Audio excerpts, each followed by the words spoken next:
1895, Dave Lennox invented modern home furnace and changed forever the face of America's comfort. 93 years later, Lennox still leads the way. We've grown some, and we keep homes cool now as well as warm. But there's still a little bit of Dave in every employee. A stubborn, old-fashioned commitment to value, workmanship, quality you can depend on. Attaboy, Dave. Lennox Heating and Air Conditioning. Quality proven over time. We would like to reassure all parents who are expecting a child. Parents who are expecting a child. Relax.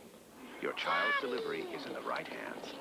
TWA's Child Care Program. I get paid to fly on TWA.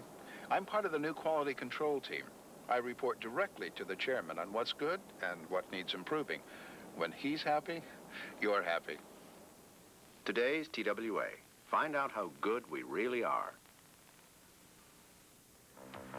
A view of the White House in downtown Washington, D.C. on this all-important night as far as the Washington Capitals hockey history is concerned. Game number 5, the Stanley Cup playoffs. A solid first-period effort by the Capitals, and they lead the Philadelphia Flyers here by a score of 2-1 after the first period of play. Welcome back. I'm Jeff Rimmer, and our Freeview Marathon continues right here on Home Team Sports. This will be the last game that you will see here on our Freeview Marathon, but you can catch the next game, and it could very well be the deciding game of the series on Saturday night, so do contact your local cable subscribers to find out any more information how you can join us here on Home Team Sports. And standing by to join us right now with more of HTS and what we have to offer, let's head across the ice and are joined now by Lee Felsmo.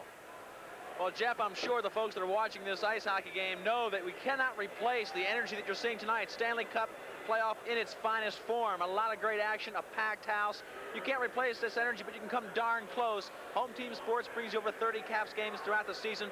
Call your cable operator and join us for the whole year. As Jeff mentioned, you're not going to see that Saturday game if you're not a member of Home Team Sports. Our free view ends Thursday. Hey, look at this. We haven't mentioned this, and this is another added bonus to Home Team Sports. It's HTS Magazine. You get this for free twice a year if you join Home Team Sports as a regular subscriber. Inside it, not only articles in every team, here's one called Stretch Drive on the Caps. There's Peters, who's having a great game tonight. But also, look at this, a bonus coupon section.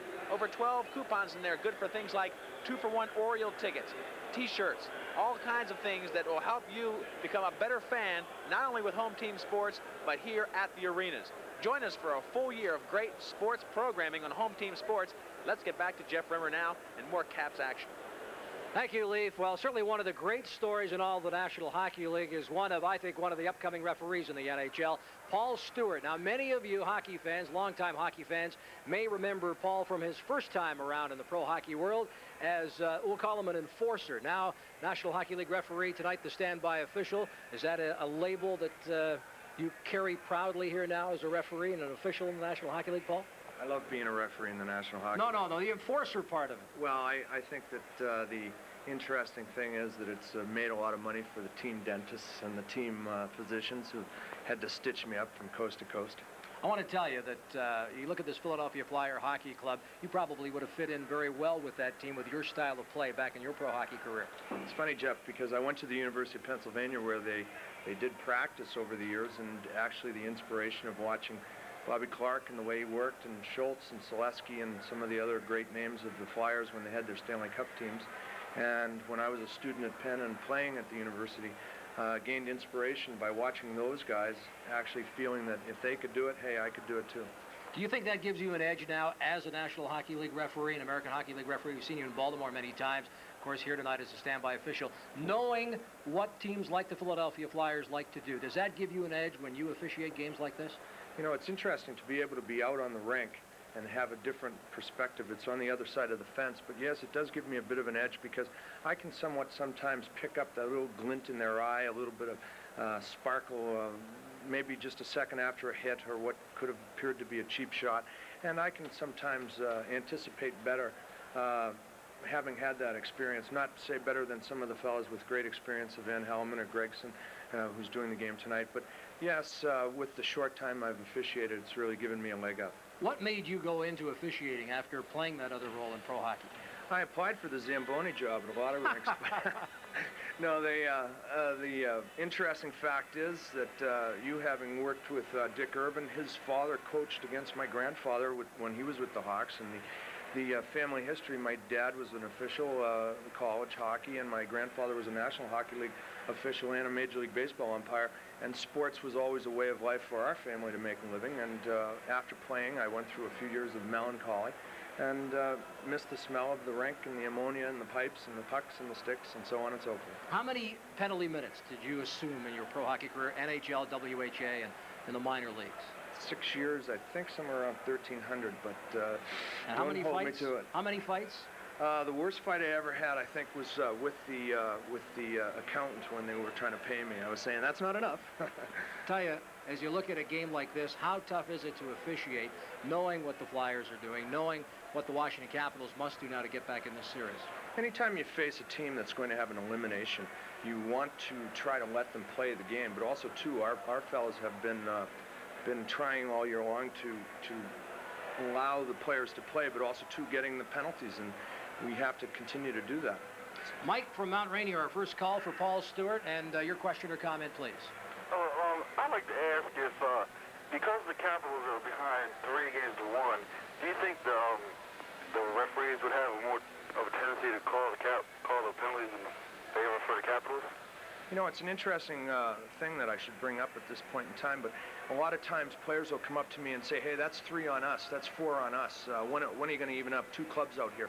And I think that what happens during the course of a game, the referees really, because of the fact that it's so intense out there and the lights and the heat and the players going up and down, we really don't, anticipate a penalty or anticipate what a club's going to do. So we're really watching the game and trying to adjust and see what's happening and call the penalty that we see. Chris from Gaithersburg, you're on with Paul Stewart, the standby official here tonight at the Capitol Center. Good evening. Yeah, Paul, I'd like to ask you 2 questions. One is, what team did you play in the WHA, and what's the difference in refereeing in the National Hockey League and the minors? One better question might be, what team did he not play for in the WHA? Yeah, U-Haul Trail would be the people I should dedicate my book to. I played with Cincinnati. I don't know if you can see that ring there, but that's a Cincinnati ring from 1978. I played 2 years there. Showing us your fist. Oh, no. And I played for 2 cups of coffee with Edmonton. The difference between the minor leagues and the National Hockey League, well, obviously the skill level, and you're playing or you're watching fellas that are out there that are not maybe as precise in their passing and their stick handling and their shooting, so they tend to make mistakes, and a lot of times the penalties that are being called because of the fact that they are making mistakes and have to trip or hook or hold. Tonight's standby official, Paul Stewart, our guest. Paul, thank you for the visit. Stay tuned. More of our intermission to follow right here on Home Team Sports on this Preview Marathon. Giant, we offer value to our customers. We offer it in the forms of the sales that we run, the half-price specials, the 15% sales, and the super specials. I think that's one of the reasons Giant's been so successful, is because that people know that when they come into our stores, that they're getting their money's worth. We put quality first, and we offer the best possible product that we can. If you offer a good quality, you'll automatically get a good value. I'll get it, Alex. Mel's Market. Here's your order. What order? Side of beef. I didn't order. Here's your delivery, sir. What delivery? Your Stroh's 30 packs. Stroh's. Alex? Nah. Stroh's and Stroh Light. Fire brewed for smooth, consistent taste. And with 30 packs, you get more beer. Pardon? Pierre's Pet Shop. Here's your poodle. Oh. Alex. My new Toyota Corolla? Oh, well, one look and logic just flew out the window. Out the window? It's gorgeous. I fell in love. I've been loyal to Corolla since graduate school for good logical reasons. Such as? They're affordable, they haven't let me down, and they hold their value. But this is a whole new dimension. It's so beautiful. Legendary value, Toyota quality.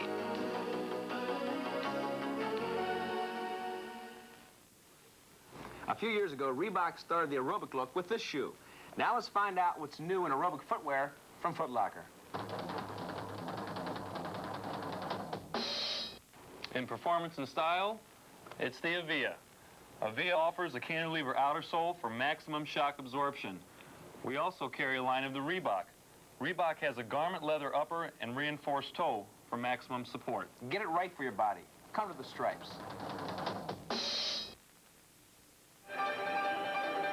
A strong first period for the Washington Capitals. They come out with the first 2 goals.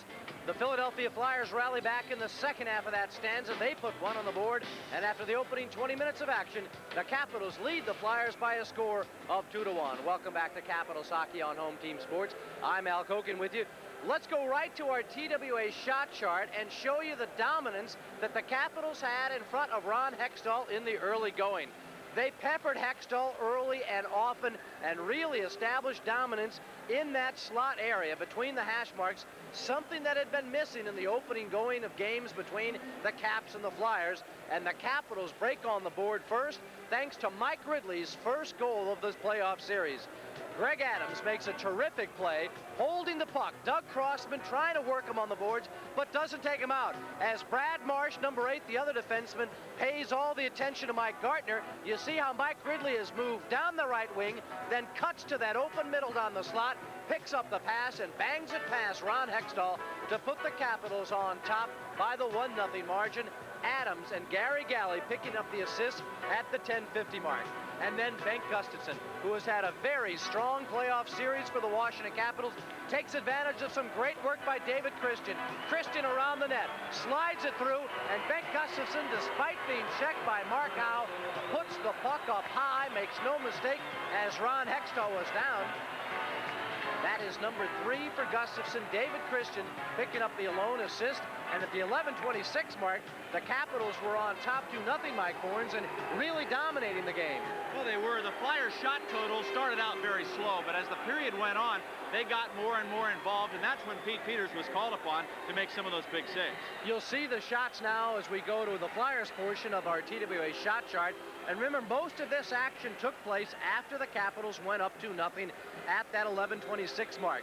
The Flyers got a little bit going on a power play, got some territorial work going, although they only had 1 shot on goal. However, right as that penalty was ending, Ilkka Sinisalo is the man who has the puck go in, I'm sure, off his skates. I don't think it's kicked in. It looks like he's trying to put the brakes on maybe, but you see Kelly Miller trying to cover up. Now, Sinisalo makes the first shot. Pete Peters will take the save, but the puck then is knocked in the goal. And we saw on one of our other replays from the higher angle that Sinisalo, I thought, was trying to put the brakes on in front. And I think the puck then went in off his skates or maybe bounced in a little bit off Kelly Miller. But there was no question Ilkka Sinisalo did not have the stick on the puck when it went in. Well, it's a 2-1 Capitals lead right now. Both clubs ready to go. And before we start with play-by-play of the second period, let's visit once again with Jeff Rimmer. Thanks, Mike and Al. I do want to add one thing about that Flyer goal, and I don't want to show any favoritism here for the Washington Capitals, but I must, because there's no question. It's right here in this corner that goal was scored. Sinisalo could not get his hockey stick on the puck, and he kicked the puck into the net. In fact, one of the off-ice officials watching upstairs in the replay, our Home Team Sports replay, I might add, had the same feeling. That puck definitely kicked into the net, as Mike and Al just alluded to moments ago. We've got second period action upcoming here. It's a pretty good hockey game. From ice level, it's a dandy. Back upstairs for Mike and Al. All right, Jeff, thanks very much. Multiple shooters during that first period. Michael Pavanka led both teams in shots. He had 3 shots on goal. Greg Smith of Washington had 2, so did Grant Ledyard. For the Flyers, Doug Crossman, Rick Tocchet, Ilkka Sinisalo, and Peter Zezel each had 2 shots on net. Everybody else who had shots in the first period with just 1. And Mike, after that scuffle at the end of the period, if you missed it, Mike Keenan's Flyers now will go shorthanded for the first 2 minutes. There, Greg Smith was giving a roughing call. Zezel and Miller fighting, but the minor to Smith will stand up, and the Capitals now have a chance on the power play. Here we go inside the Flyers zone. The puck cleared off the sideboards, and Murphy takes it right at the line. Washington is offside on the play.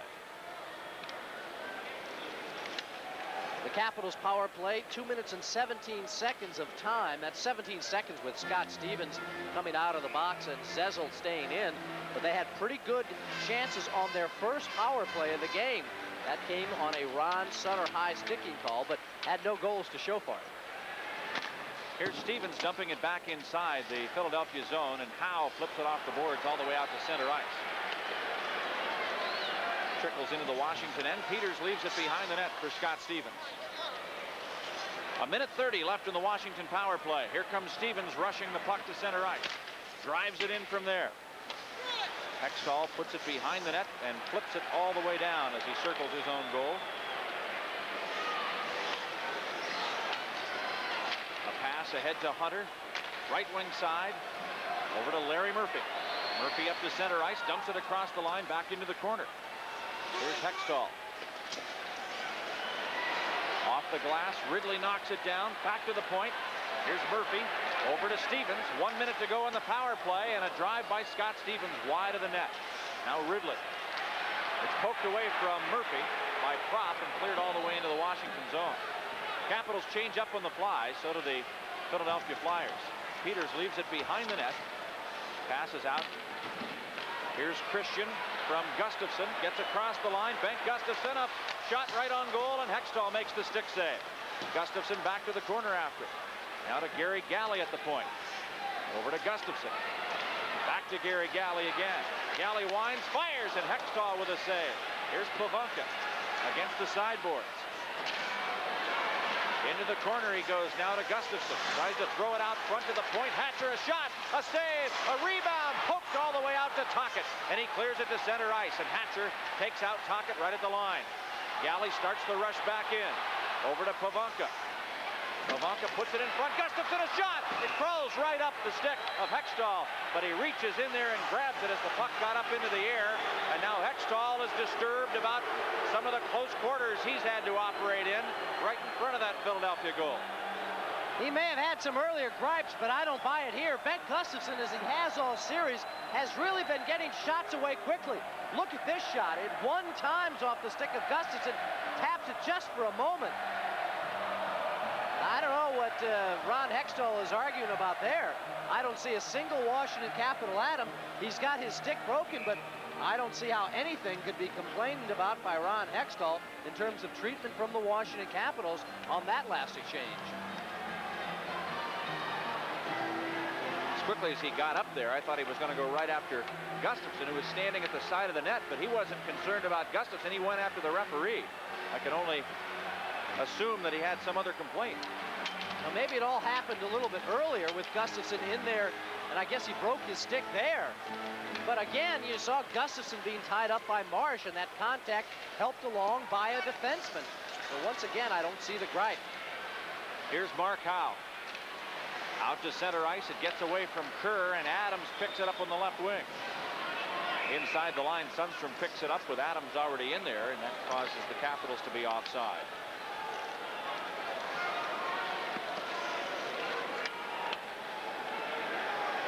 Alan Bester in goal tonight for Toronto against Glenn Hanlon of the Red Wings. Bester for the Leafs.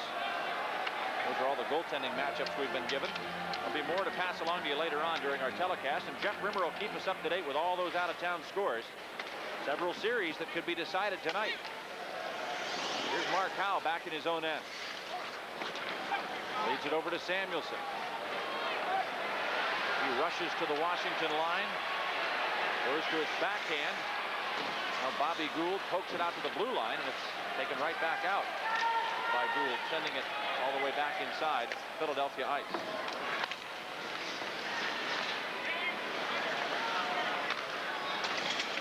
Dave Poulin dumps it back inside the Washington zone. In the corners, Tim Kerr. He pokes it out for Prop. Takes it behind the net. He's checked off the play by Ledyard. And Grant Ledyard starts out. Now we've got a penalty call coming up here against Philadelphia. A delayed call. Out of the nets goes Peters. The Caps throw a sixth attacker on. It's Mike Ridley. He's all the way back at the Flyer line waiting on the puck. Here comes Gould to center with it. Gets to the blue line, and the Flyers touch it. There's the whistle. But a minor penalty call coming here for tripping, and that'll give Washington a power play chance. Time of the call, 3:19 of the second period. A reminder that Bullet playoff tickets go on sale Monday, April 18th at all ticket centers, including Hex and the Capitol Center box office. The Bullets right there at that 8th playoff spot now. A big win for Wes Unseld's club last night in Atlanta. So the Bullets getting ready for playoff action, and their playoff tickets are on sale Monday, the 18th of April. Well, the penalty call is going to Tim Kerr.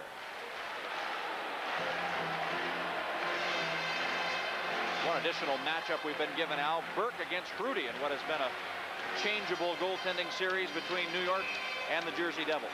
There's the look as Grant Ledyard made that little cross to the middle. Tim Kerr had the stick down. And according to Terry Gregson, got enough of Ledyard to trip him up. It looked like he could have avoided that stick, but went down and got the call from Terry Gregson. Here's Hextall to the corner, off the boards, and he sends it all the way down the ice.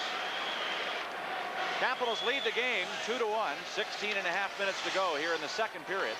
Mike Forns with Al Koken and Jeff Rimmer here on the Home Team Sports Television Network. Scott Stevens starts his rush to center ice. Right side off the skates of Gartner and into the corner. Gartner digs it out behind the net. He's jammed up on the play. Ilka Sinisalo comes out now for Philadelphia. Back to center ice. Flips it across the line into the corner. Scott Stevens rushes to center. Gets across the blue line. Throws it over to Mike Gartner. He and Marsh collide in the corner. Now Gartner works a three, puts it right out front. And a bouncing puck chased by Marsh to the sideboard. Hunter's all over Marsh. The puck cleared to center ice. And Murphy's back to get it. Larry Murphy over to Scott Stevens. Leads it ahead to Ridley. Ridley gets it across the blue line. Back to the point man. Larry Murphy over to Hunter. Now to Stevens cutting in. He can't get it centered. Behind the goal. Ridley and Marsh go after it. A jam up behind the net. Gartner works it loose, puts it out front. Hunter a shot, just wide. Ridley tried to tip it. Now here's Stevens sending it wide through the goal mouth. Murphy back at the right point. Sends it all the way over to Scott Stevens. Shooting and a save made by Hextall. Cleared off the boards past Stevens and all the way back inside the Washington end. Not much time left on the power play. Here comes Scott Stevens to start out. Leads it to the line for Gustafson. Kjell Samuelsson takes over. He works it off the boards to center ice. Michael Pavanka charging in. A slap shot and a stick save. Rebound! Gustafson drove it right on net. Hextall stopped that. Here's a shot and a goal by Kevin Hatcher.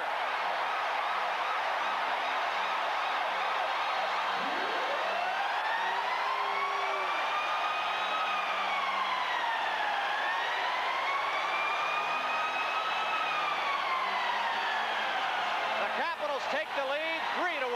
Mike, watch how they've got Hextall moving. He's way over there. He's really past the net as Meg Gustafson tried to get his momentum the other way. And I guess, again, not really set, although that is a perfectly placed shot. Pavanka got one shot off, and Hextall was on the left, then over to the right, then back over. But here again, I guess you really can't fault him. It looked like he had time to set, and Kevin Hatcher just put it in the exact perfect spot. A brilliant goal by Hatcher. The Capitals get it even though their power play had just expired right at that moment. That momentum that they had with the extra man carried over, and they are back on top by 2. Gustafson and Pavanka assisting. The Capital Center is alive. Here's a drive. Hextall makes the save and is able to smother it.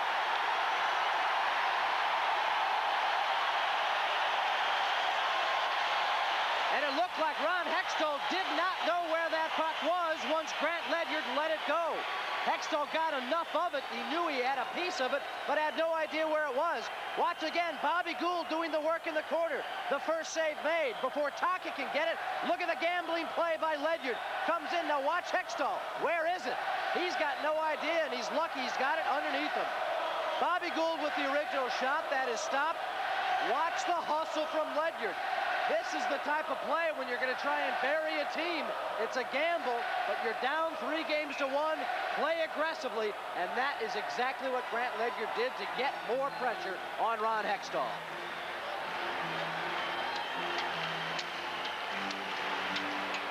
It's been a different type of story tonight, hasn't it, Al, for Hextall than it was in Game 4, where Hextall was getting a piece of some of those goals, but allowing them in. Here it seems to be more or less positioning, readiness, movement. Those weren't the problems that plagued him in Game 4. Well, the Capitals have got him working, though, and sometimes he'll overcompensate. He looks like he may be doing that sometimes tonight and giving Washington a little bit of an opening. Mellenby throws a strong hit on Ledyard, but Leach recovers with the puck now for the Capitals. Up to the line. Knocked down. Leach. Pushed away by Mellenby, and Hatcher at the point is able to freeze up Sutter. The puck comes to the corner. Here's Greg Smith of Philadelphia. Leads it out to Mellenby. Mellenby winds up. Over to Hatcher. Pass comes rink wide, and here's Adams to take it. And now Dale Hunter goes back to center ice. Here comes Hunter across the blue line. He's spun around by Crossman, and the puck taken by Sinisalo to Crossman. Now back to Mark Howe. Here comes Howe to the blue line. Inside the Washington zone. Drop pass stolen by Hunter, and he flips it all the way back into the Flyers zone. Capitals 3, Flyers 1. 13-13 to go in the second period. Philadelphia offside. There's a break in the action with the score. The Capitals 3 and the Flyers 1. Michael Pavanka, Washington Capitals. Hip check.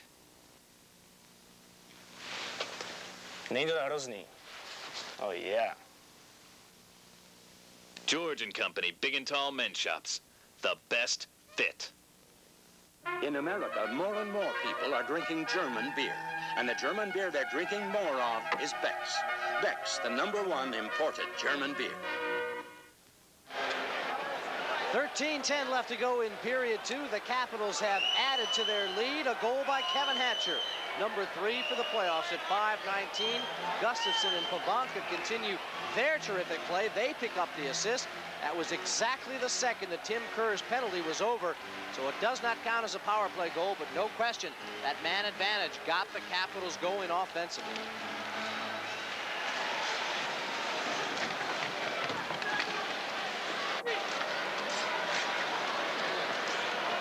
Puck back inside the Washington zone. Here's Larry Murphy out to center ice. Gardner had his stick all tied up in Zezel's arms.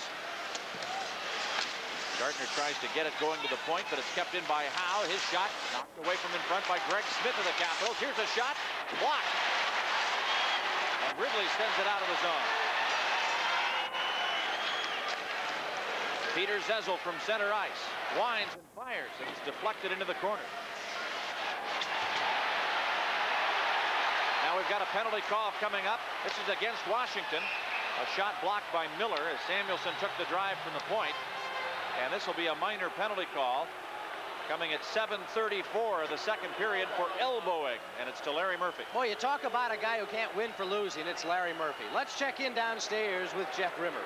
Thanks, Al. Let's quickly check that Stroh's out-of-town scoreboard for you. A lot of the games underway now. The Devils are surprising the Jersey Devils, and the Islanders are tied 1-1. Driver for New Jersey. LaFontaine with number 4 for the Islanders. Hartford ahead of the Canadians. They face elimination tonight.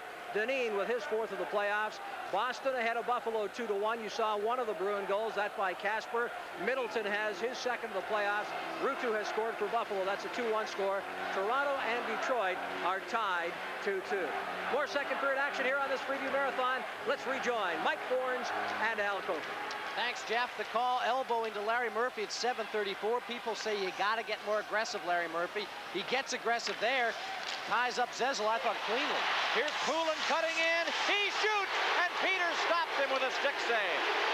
Gustafsson comes back now for the Capitals. Out to center ice. He's being hooked on the play. And Crossman takes over with the puck. Here's Crossman across the line. Now to Dave Poulin. Tries to center. Gustafsson gets a stick on it. Prop a shot. A save by Peters.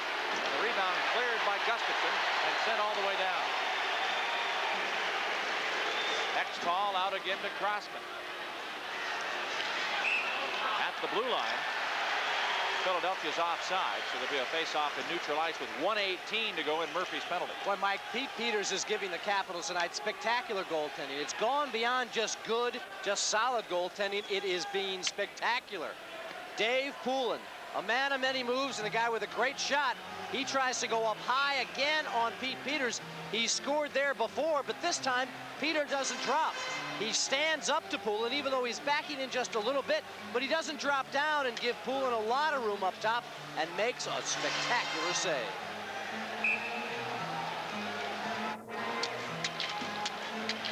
Larry Murphy Murphy still in the box. The Capitals have Gould out there with Miller. Ledyard on with Scott Stevens.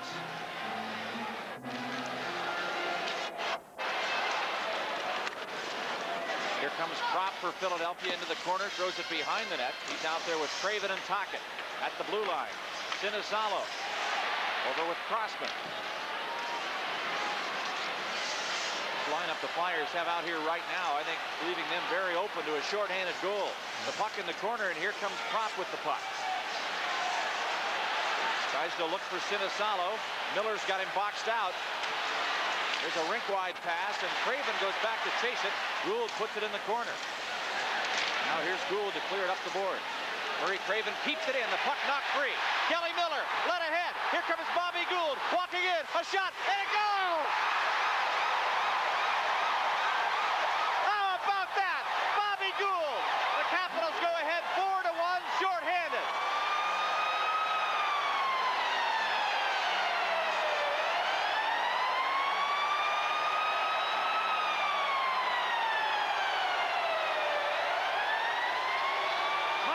You can pick my lottery ticket for me tomorrow. You called it.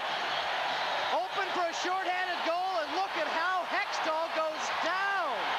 This is the last thing you expect, but it's that aggressive play. Craven can't get it cleanly. Gould gets it out. Now look at Miller. Holds it for a second and makes the perfect move. Brian Prop cannot catch up with Bobby Gould, who really turns it on. And I can't believe Hextall going down like that. He gave Bobby Gould all kinds of room up high.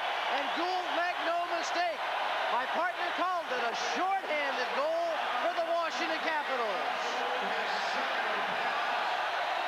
Still 34 seconds left in Miller's penalty. Or in Murphy's penalty, rather. Watch it again. I can't believe Hextall. I can't believe him. And now he's getting replaced one more time. Weren't we just in this situation on Sunday? 4-1 Capitals lead, and Mark LaForest comes in. It just doesn't look like Ron Hextall has been mentally into this series. Now will it work again to the Flyers' advantage, or will the Capitals have learned that valuable lesson, put the hammer down, and finish this team off? Boy, the numbers are sure the same. It's a little earlier in the game, though. It didn't happen till the third period on Sunday night in Game 4. But here you had the Flyers playing two very offensive-minded forwards out at that point for offensive responsibilities, obviously. But with the Capitals having guys like Gould and Miller out there, you knew they wouldn't provide much defense if Washington got a break. Tocchet goes to the corner. Hatcher back to try and work it free. Still 10 seconds left in Murphy's penalty. Philadelphia tries to put some pressure on. Tocchet over to Sinisalo. Back to the point, Samuelson. Over now to Howe. Samuelson into the corner. Murphy's out of the box. Washington's at full strength. And Murphy is able to clear it to the blue line, where it's picked up by Gustafsson. Here comes Gustafsson across the line. Poke check. Sundstrom handles it there, and offside is called against the Capitals.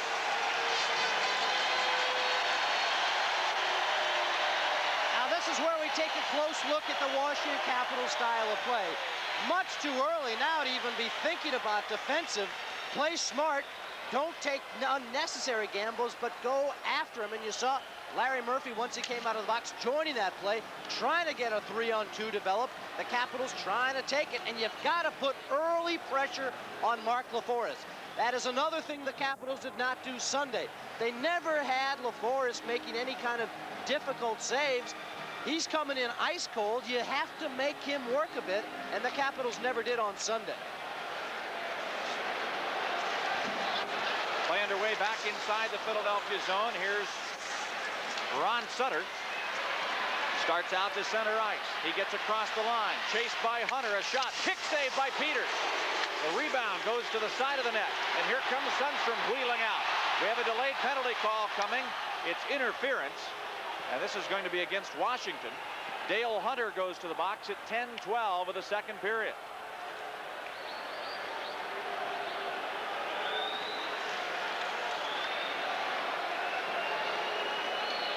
Now if the Caps take the Flyers to Game 7, you will be able to see the series-deciding contest right here at the Capitol Center. Reserve your tickets now by calling phone charge 432-0200 is the number in Baltimore, 481-6000. You don't want to miss Game 7, and you can get here for it. Give phone charge a call right now.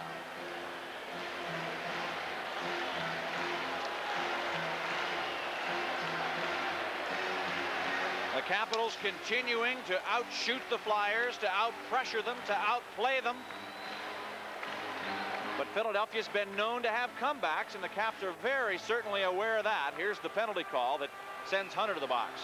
And you see it's right there, a pick provided by Hunter for Peter Sundstrom to get out of the zone, but proper call by Terry Gregson. Philadelphia's comeback on Sunday began in the third period after they were down by a score of 4-1. So they have more time than that now. Here's Eklund driving it back into the Washington zone.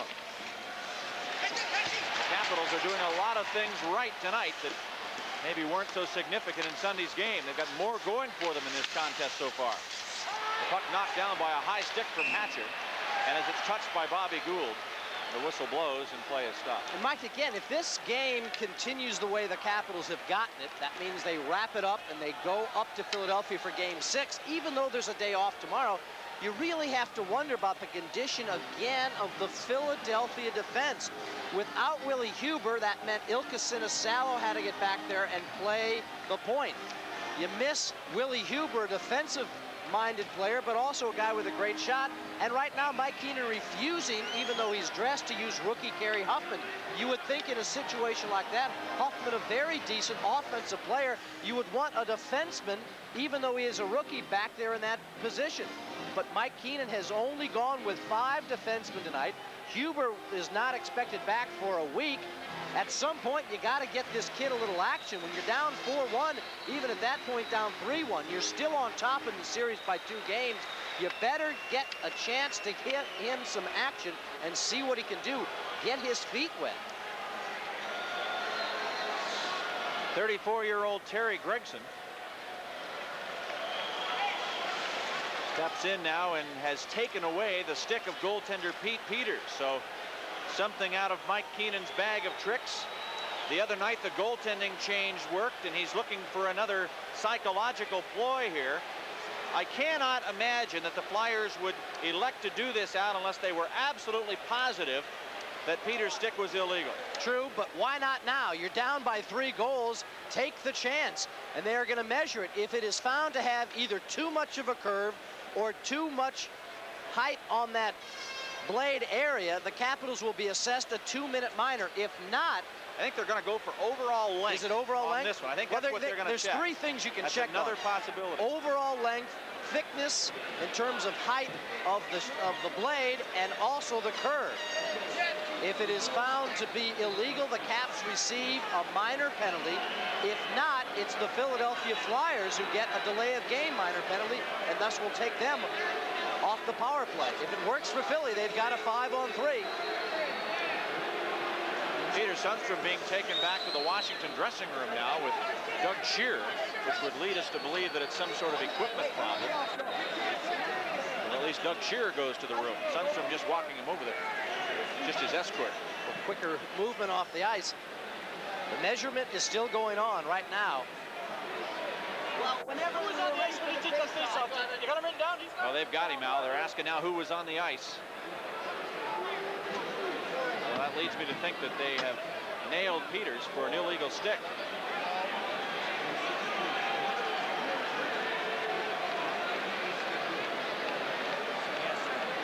Doug Shear obviously is going after more goal sticks. That's what they sent him back there for. And that is the call. So they had to know that Peters' stick was illegal. And the only way they could have done it was to have measured it in Philadelphia. There's no way they're going to get access to that stick here in this building. I can promise you that. That stick had to have been measured in the Spectrum. And as a result, now Peters gets another stick. And this would be either of a different lie or No doubt his backup stick that was kept on the bench was not acceptable, so they went for another stick. 2 minutes for using an illegal stick. And Peters is put in the box. 2 minutes, or rather Peters penalized for using the illegal stick. There'll be a penalty to be served by another Washington player who was on the ice. Peters, 2 minutes for using an illegal stick. And that'll give the Flyers a big two-man advantage here. This has Mike mentioned, has to be a player that was on the ice for the Washington Capitals. Really early in the series, I inadvertently mentioned on a misconduct penalty to goaltender Ron Exel of Philadelphia that it was Brian Murray allowed to pick which man he wanted from Philadelphia in the box. Not the case. Reading that rule quickly, it's the coach, the offending coach, not the offended coach, the offending coach, in that case Mike Keenan. We saw the other night it was Tim Kerr who went into the box. So I want to clear that up for you. Inadvertently said that it was Brian Murray's decision. That is definitely not the case. Mike Keenan might have been listed as the offending coach, but he was offended, believe me. Well, this could provide a great lift for the Philadelphia Flyers. They have already scored once this series with a 5-on-3 advantage. It was a goal by Ilka Sinisalo, and they've got plenty of time to do it. 1:29 left in the call to Hunter. Now the full 2 minutes to Pete Peters, and it's going to be Mike Gartner as the Capitals player to serve that penalty. He wasn't on the ice. No. Who was? He was on the ice when you measured the stick. But who was on the ice for the face-off? We'll have to get it from the statistician. We'll get it right here. Thanks, Mark.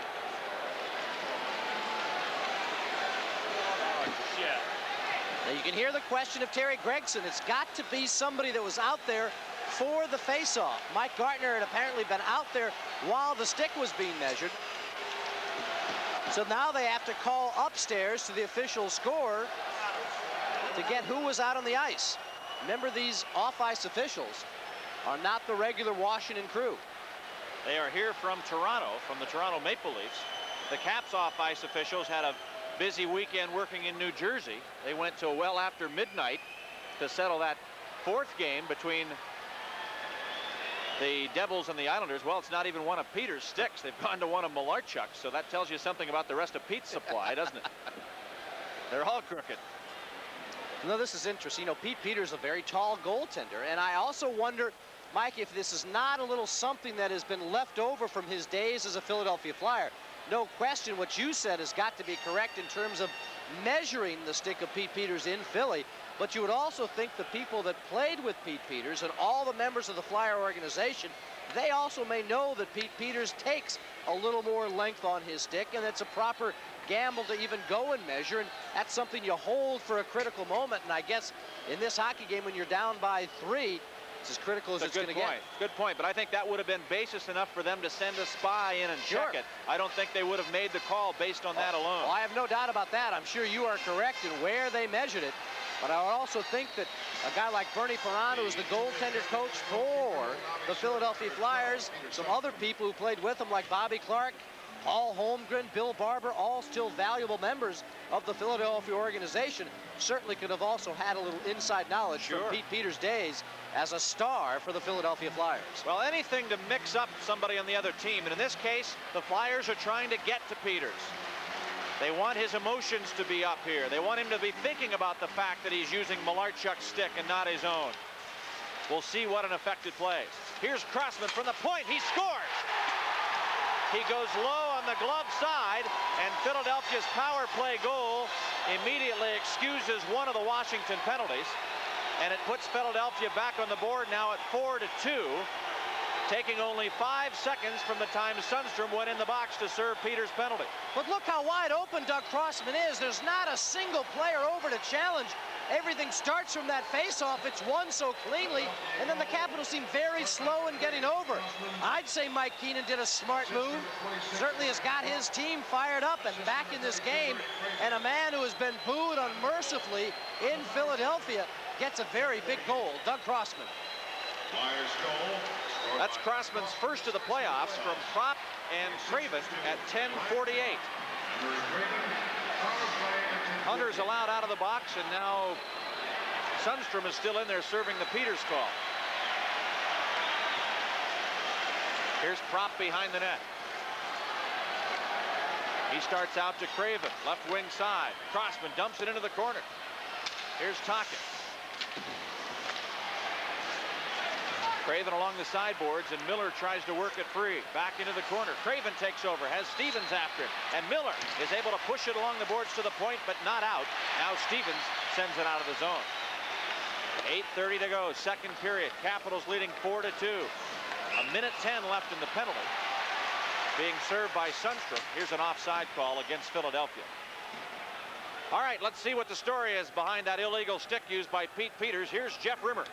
Thanks, Mike. Very quickly, the paddle part of the hockey stick, not the blade and not the shaft, but the paddle part can be a maximum of 28 inches.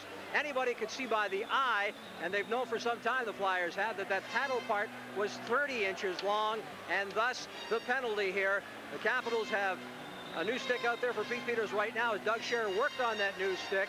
And now Pete Peters has a legal stick. The paddle, though, 2 inches too much. Thus, the penalty call. Back upstairs. All right, thanks to our man on the stick, Jeff Rimmer, down there with that report. You know, that's a situation that hit Gustafsson earlier this year on width of the blade. That comes from the factory that way. The player doesn't do something about it, but how are you going to do something about a paddle? That's not something that players normally shave down. Well, it was length, all right, but it was length of the paddle. Here's Samuelson with the puck at the point. He throws it over to Mark Howe. His shot just wide. Peters reaches over, knocks it away to the corner. Now back out. Here's Samuelson, a drive. That's blocked. Scott Stevens starts pushing and shoving in front of the net to try and get Eklund out of there. The puck back inside the Flyers zone, and Ledyard backs off as Howe goes to the corner. He's pressured by Garten. Now Samuelson starts out. Led ahead to Kerr. He's alone. Peters with a stick save. He got the blocker out there to make the stop. Big save by Pete Peters on Kerr. He's had a couple of them on Kerr tonight. At the blue line, the puck comes out of the zone, and Gustafsson holds it in. And finally, the play is called offside. A defensive change almost cost the Capitals. Kevin Hatcher never could get into full gear, and Kerr took off for the breakaway. There is a break in the action. The Capitals leading the Flyers by the score of 4-2. On 105.9 WCXR, every day is a no-repeat day. That means you'll never hear the same song twice in the same day. At least 311 classics a day. That's 2,177 records a week. Over 9,000 a month. And that doesn't leave much room for talk, does it? Every day is a no-repeat day on 105.9 WCXR, Washington's only classic rock. This is a problem you get in the second period. The Capitals player bench a little farther away from their own defensive blue line. And you see the change. Kevin Hatcher coming on the ice never could catch up with Tim Kerr. But Tim Kerr firing on that stick side, and Pete Peters calmly with the blocker to stop it. Into the corner goes Peters now, and idles behind the net. Now leaves it for Greg Smith of the Capitals. He leads it up the right wing boards for Dave Christian. Here's Christian on the right side. Gets across the blue line. Cutting in, a wrist shot, and a pad save. LaForest scrambles for the rebound, and finally scoops it up and hangs on. It's taken a while. The Capitals finally get a shot on Mark LaForest, and he doesn't come up with it real clean. You have to get more pressure on him. See if he's feeling some nerves. See if he is so ice cold he's not going to handle everything that he gets his way.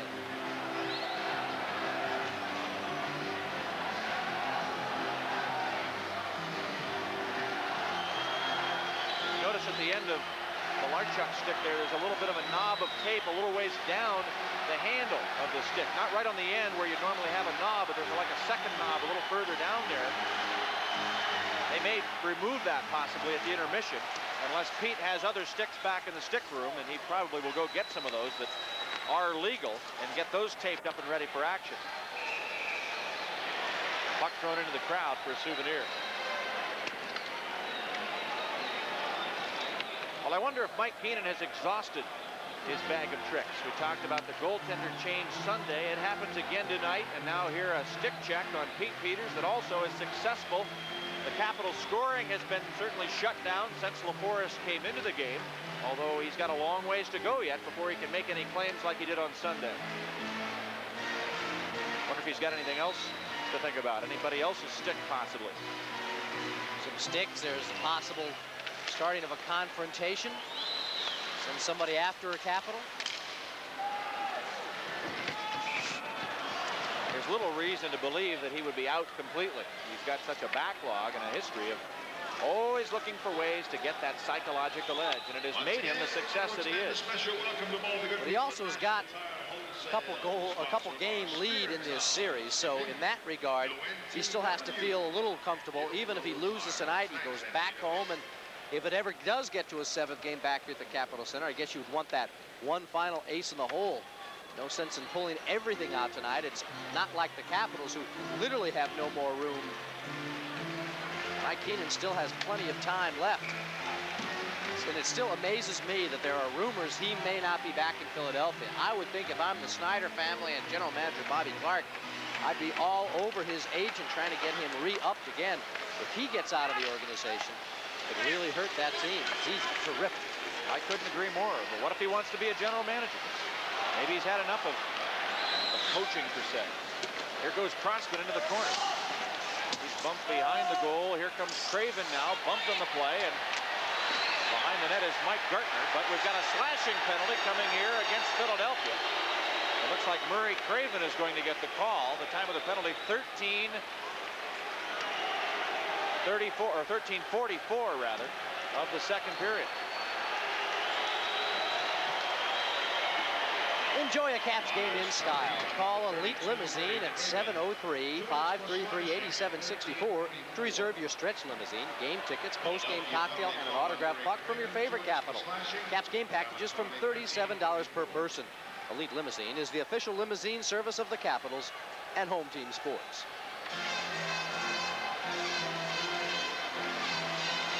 So the Caps get a chance again with a man advantage. Craven sent to the box for slashing at 13:44. See Craven getting forechecked by Mike Ridley. Ridley getting the hand up in the face. There's the exception Craven takes with the two-hander, and it all happens within 5 feet of Terry Gregson, who makes the obvious call. Hunter excused from the face-off, or no, it's Sutter who's kicked out. I thought Hunter had been thrown too, but now Hunter stays, and Sutter goes off. But the Flyers come away with it anyway as Dave Poulin steps in at center ice. Samuelson throws it across the line back into the Washington zone. Murphy behind the net. 6 minutes to play in the second period. The Capitals on the power play. Here's Ridley cutting down the left wing. Mark Howe blocks his pass and whips it off the glass to the point. Murphy keeps it in. Over to Hunter. Now back to Ridley. Back to Hunter again. Hunter to the point for Larry Murphy. Back to Hunter, cutting in, and it's picked off from right in front there, and Poulin turns and throws it all the way down. Peters out to play it to Larry Murphy. Murphy to center ice, drives it into the corner. Hunter out of the corner, back to the blue line. Murphy over to Galley, into the corner for Hunter. It gets away from him, and it's cleared up the boards now for Pavanka. Pavanka in the corner. Poulin steals, clears to the point. Murphy keeps it in. Back in the corner, Pavanka. Taken away by Poulin to Murphy. Murphy again stops the puck at the point. Throws it behind the goal. Here's Gary Galley up the left wing boards. Galley over to Murphy. Murphy feeds now to Michael Pavanka at the side of the net. Hunter tries to go in front. It comes back to Galley. 30 seconds left in the power play. Puck skids over the stick of Pavanka. And up the boards it goes. Murphy keeps it in. Murphy gets the stick from Prop. It comes out to Galley, a slap shot, and that's deflected and sails into the crowd. Capitals just misfiring a bit on some passes, and we saw a couple chances for Mark LaForest to clear the puck, and does nowhere near the job that Ron Hextall does. So now the Capitals will be able to use a little more of that dump around the boards. LaForest can clear it, but certainly not with any of the skill that Ron Hextall has. So that opens up another area for the Capitals to take advantage of, the change with Mark LaForest in. 18 seconds left in the penalty call to Murray Craven. Face-off coming with 4:34. left in the second period. The Capitals coming up with second period goals from Hatcher and Gould, just under 4 minutes apart. And then a minute 48 after Gould hit shorthanded, Crossman scored on the power play to put the Flyers on the board with their second goal of the night. 4-2. Washington leads. Here's Scott Stevens. Up to Bobby Gould. Gould skates to center ice. He dumps it into the corner. Now Mark Howe tipped it down with a high stick to Zezel. That stops play immediately. Only 2 seconds left in the Craven penalty.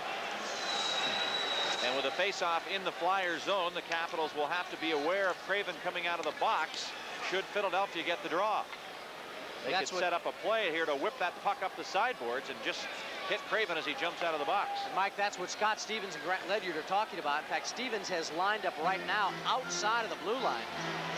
So he definitely has an eye on Murray Craven. He is not completely in the Capitals' offensive zone. He's right there on that blue line.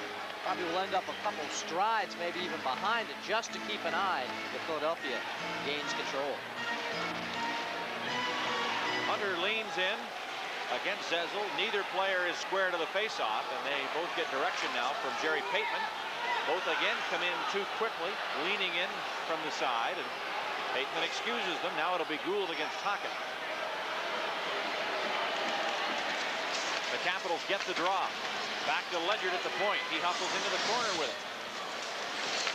Flyers at full strength. The shot by Gould deflected into the corner. Craven out of the box. He starts ahead to Zezel. Dumps it all the way down. Bobby Gould picks it up. Gould rubbed out by Howe. The puck loose back at the Flyer line, and Crossman picks it up. Lead pass ahead to Mark Howe. Now to Craven. Up to Crossman. Right side pass, and Zezel into the corner. Checked by Stevens. They both fall to the ice, and now the whistle blows. The pushing and shoving starts. And in the aftermath, everybody wants to get involved in it. And the linesman again forced to separate all these players after what should have just been a frozen puck. I saw Greg Adams get run from behind by Crossman. Those two were at it a little earlier.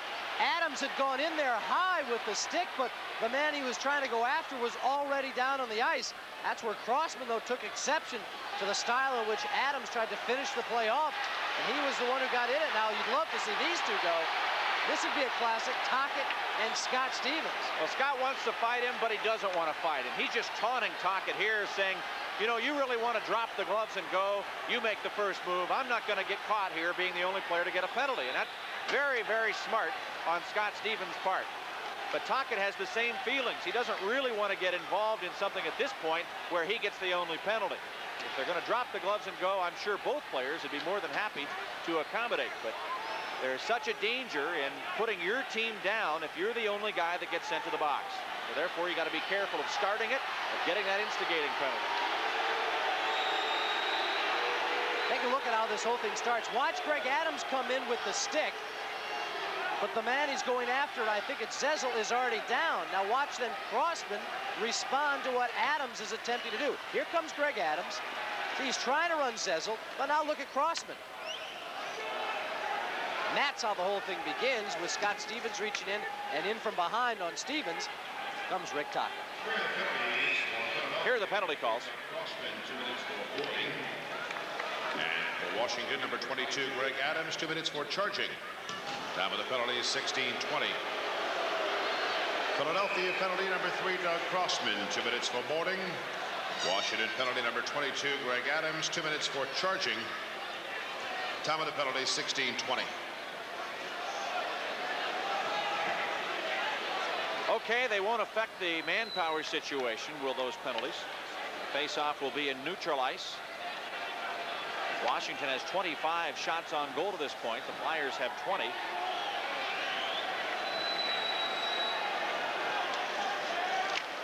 Gustafsson in to work against Poulin. Poulin takes the draw. Back to Samuelson.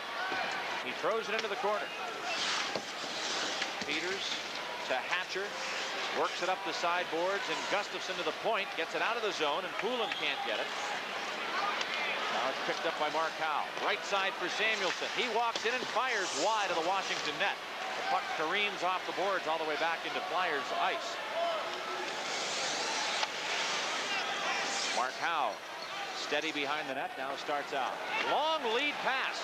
He springs up the left side for Prop, and Hatcher has to try and slow him down. Kerr goes to the corner after. Centering pass grabbed by Hatcher. Up to Pavanka. Now on the right wing to Dave Christian. Christian across the line. Pavanka's in front. There's a shot and a goal!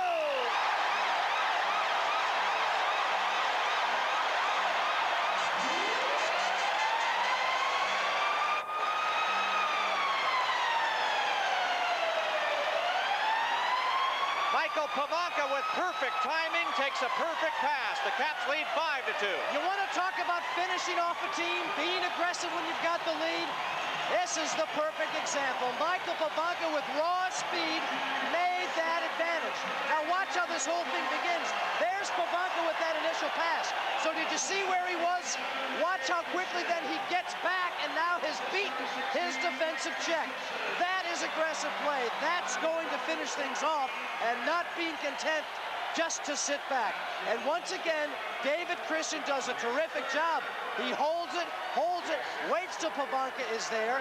And again, Brad Marsh out on the ice, along with, I think, Crossman. They didn't get the job done. It looked like Marsh definitely could have prevented Christian from making that pass and did not do it. Here's a puck shot on net. Peters makes the stick save.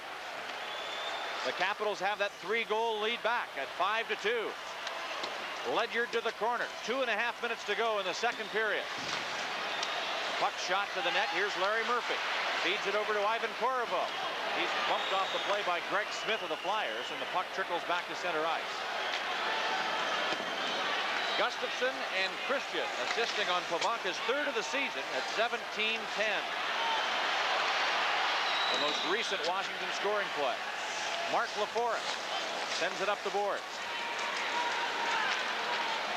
Mellenby back to the Capitals line. Larry Murphy takes it over to Ledyard. Ledyard to center. Winding. His shot blocked by Greg Smith of the Flyers.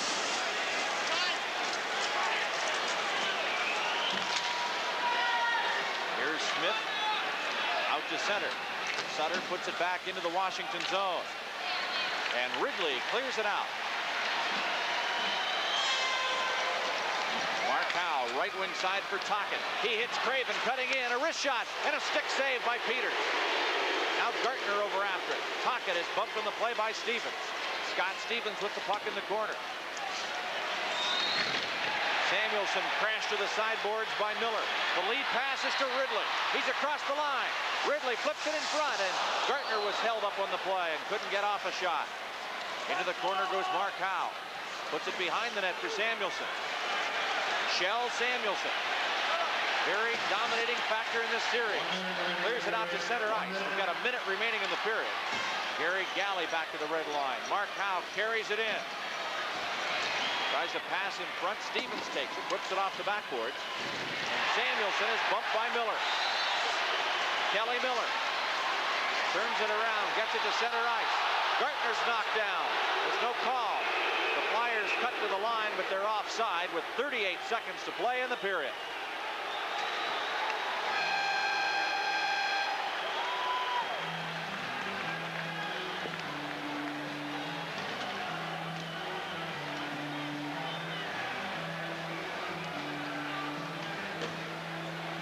Shell Samuelson furious. He's been getting run by a lot of people tonight. The Capitals so cognizant of what a valuable man he has been to the Flyers in this series. And the Capitals have taken every opportunity to hit Shell Samuelson. Even a guy like Kelly Miller, who spots Samuelson about 7 or 8 inches and a good 50 pounds. And now Shell Samuelson really showing disgust over at the Philadelphia bench.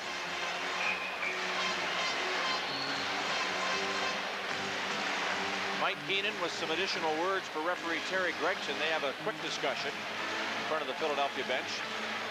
Very important psychologically now for the Capitals to try and kill off the remaining 38 seconds of this period without allowing Philadelphia on the board. And let's see if Mike Keenan has something else in mind.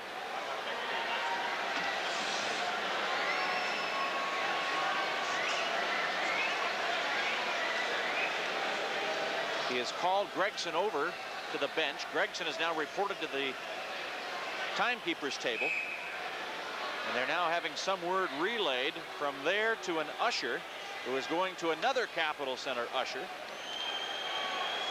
Play is going to continue. Brian Murray is asking for an explanation, and Terry Gregson says something that's going to be talked about apparently after the period has ended. So we'll keep you posted on that. Here's Howe up ahead for Poulin. Poulin walks into the side of the goal, and play is now stopped.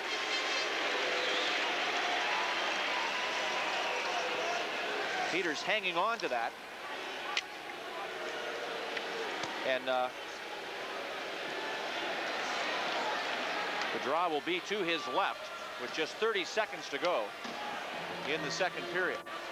Like the word I get is that Mike Heenan is requesting some security, additional security behind the Philadelphia bench. We see some of the good Capitol Center security people now have moved into position. There apparently has been a number of things tossed in that Philadelphia bench.